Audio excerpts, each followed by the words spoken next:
Everyone usually sees the no height at the Olympic Games and that's like, oh, he must have just screwed it up on the day or something like that. But honestly, I think the whole story started in 2018.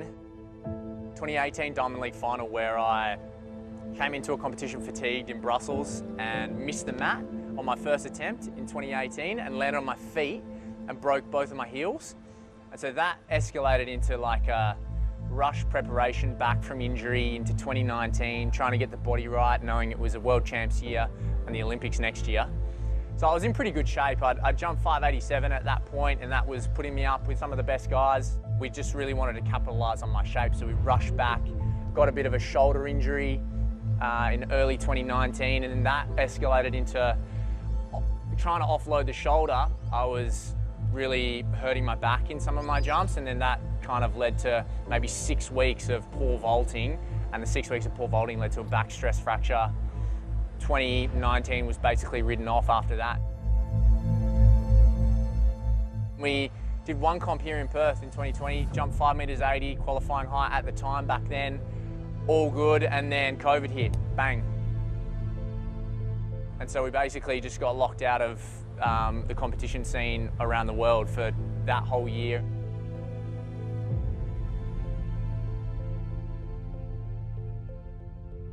So we got to 2021 in pretty good shape. The back had settled down a fair bit.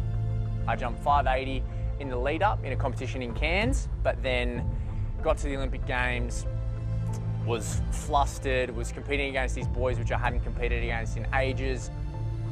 I lost my focus.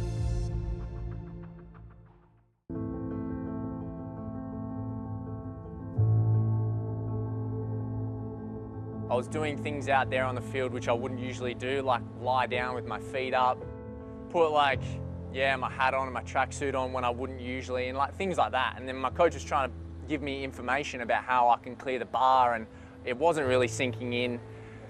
It was quite daunting out there not having a crowd, because usually the crowd out there like adds to the energy, distracts you a little bit.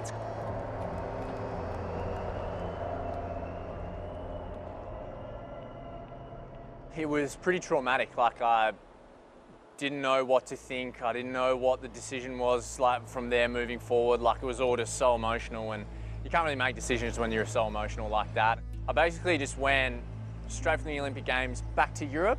I wanted to do a couple of competitions over there just to finish off the season, make sure I could compete against some of the boys again, get the feeling again. I went over there with Rowan Browning, and he was kind of like my sounding board for me when I was over there. He had just an amazing Olympic experience back then when he ran 10:01 in the heat and like made the semi, and he was opening doors for himself, whereas I was closing doors. Being over there with him being positive about everything and me being negative about everything, it kind of made me realise, like, look, this isn't the end. You're still young, you're still fresh, you've got so many years ahead of you. Don't worry about it. Learn from it. Make sure you remember everything that happened and why it happened.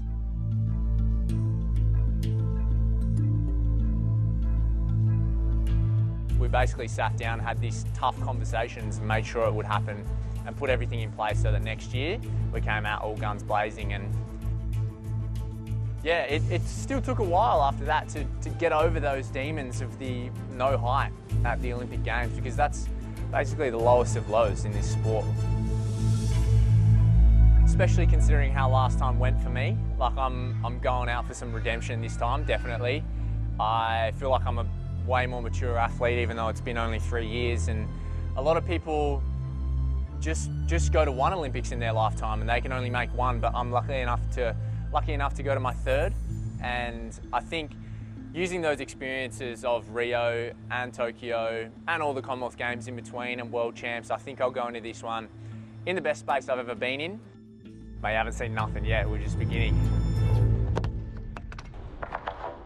At 27, you're usually coming into your peak physical condition, and so for pole vault, your probably prime is between 26 and 30, I think. There's a few guys that are pushing 31, 32, 33, and there's even guys that have made Olympic teams at 40 years of age. But I think it's such a brutal sport on your body. If you just manage all the niggles, manage the injuries, stay healthy and in a good headspace throughout your whole career, you can make this last until your mid-30s, that's for sure. But I feel like I'm coming into the prime years of my life.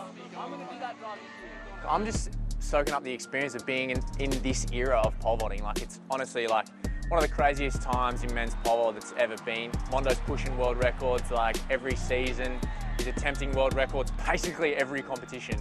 And to be a part of that is just phenomenal. And honestly, if I'm just up there pushing the guy to make sure that he has to jump 6 meters clean, to make sure that he has to win that competition, and I'm up there at 590, 6 meters, then that's my job done. Like, I'm super stoked to be up there, just tussling with the guy. And honestly, just an honor to be out there sharing the field with him.